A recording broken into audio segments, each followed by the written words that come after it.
ایک اہم اور ضروری مسئلہ بیان کرتے ہیں میرے بھائیو، یہ ہر ساتھی کے ساتھ پیش آتا ہے۔ خدا نہ خواستہ اگر ہمیں مسئلے کا پتہ نہ ہو تو ہماری نماز خراب ہے۔ ہمیں بھی اسی طرح مسئلے کئی دفعہ پیش آیا ہے۔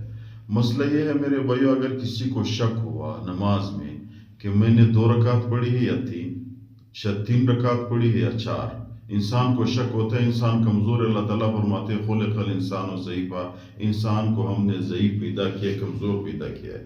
رکعت بھی شروع انسان کا سوچ شیطان ہے کہیں اور بدل کر دیتا ہے، تو پھر اس کو شک ہو جاتا ہے کہ یار میرے 3ری رکعت ہے یا 2ری رکعت ہے یا 4ھی رکعت ہے۔ اگر آپ کو یہ مسئلہ آیا تو اس کا حل میں بتاتا ہوں۔ اسلام میں اس کا حل یہ ہے، 4 صورتیں ہیں اس کی۔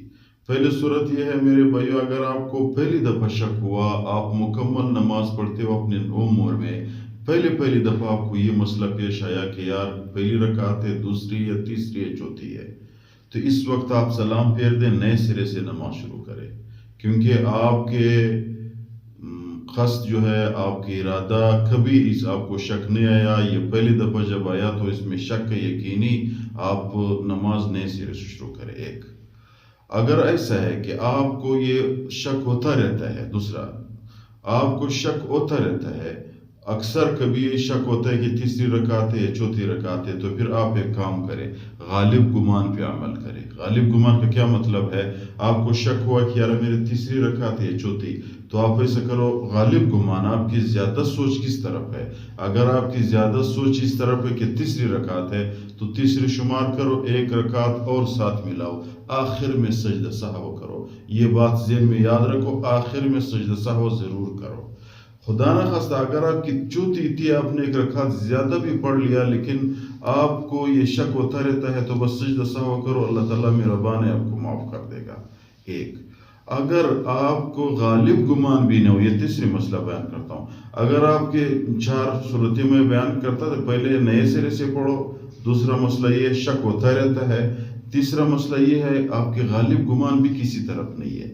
جب آپ کے غالب گمان بھی کسی طرف نہیں ہے تو پھر آپ اس وقت عقل مراد کرو۔ مثال کے طور پر آپ کے غالب گمان نہیں اس طرف جاتا ہے کہ 3ری رکعت ہے، نہ آپ کے غالب گمان یعنی زیادہ سوچ اس طرف جاتا ہے کہ 4ری رکعت ہے، تو آپ اگر 3ری اور 4تھی میں شک ہے تو 3ری شمار کرو، یعنی آپ کی ذہن یہ فیصلہ کرو کہ یہ میری 3ری رکعت ہے، 3ری مکمل کرو، ساتھ 4تھی بھی مکمل کرو، آخر میں سجدہ سہو کرو۔ یہ تیسرا صورت ہے۔ ابھی 4تھا صورت بیان کرتا ہوں۔ آپ سے سجدہ سہو بھول گیا، آپ نے آخر میں سجدہ سہو کرنا تھا، آپ نے یا 3 شمار کیا ہے یا 4 شمار کیا ہے، یا غالب پہ عمل کیا ہے یا شک والے پہ عمل کیا ہے، تو اس وقت آپ کے آخر میں سجدہ سہو کرنا تھا، لیکن سجدہ سہو آپ سے بھول گیا۔ پھر آپ نے کیا کرنا ہے؟ تو پھر آپ نے اس نماز کو نئے سرے سے پھر پڑھنا ہے۔ اگر اسی نماز کا ٹائم ہے، یعنی مثال کے طور پر ظہر کی نماز میں آپ کو یہ مسئلہ آیا، یہ مسئلہ پیش آیا، تو یہ عصر کی نماز سے پہلے اسی ٹائم پہ ظہر کی نماز اعادہ کریں، نئے سرے سے نماز پڑھیں۔ اگر آپ کو عصر کی نماز میں یہ مسئلہ پیش آیا تو مغرب کی نماز سے پہلے اسی ٹائم کے یعنی عصر کی ٹائم پہ اپنے عصر کی نماز کو نئے سرے سے پڑھ لے، تو بس یہ آپ کی نماز مکمل ہوتا ہے۔ اکثر ساتھیوں کو اس کا مسئلے کا پتہ نہیں ہوتا، بس اس کو جب 3 شمار ہو جائے تو اس کی ذہن میں یہ ہے میرے 3ری رکعت ہے، وہ یہ فیصلہ کرتا ہے بس یہ 3ری رکعت ہے۔ نہیں، ایسا نہ کرو۔ 3ری رکعت کے ان 4 صورتوں پہ عمل کرو۔ اگر آپ کو پہلی دفعہ شک آیا تو پھر نئے سرے سے شروع کرو۔ اگر آپ کو شک ہوتا رہتا ہے، غالب گمان پہ عمل کرو۔ اگر آپ کے غالب گمان بھی نہیں ہے تو پھر آپ عقل مراد کرو۔ اگر آپ کو غالب گمان ہو، یہ عقل مراد سجدہ سہو آخر میں بھول گیا، نئے سرے سے پھر نماز پڑھو۔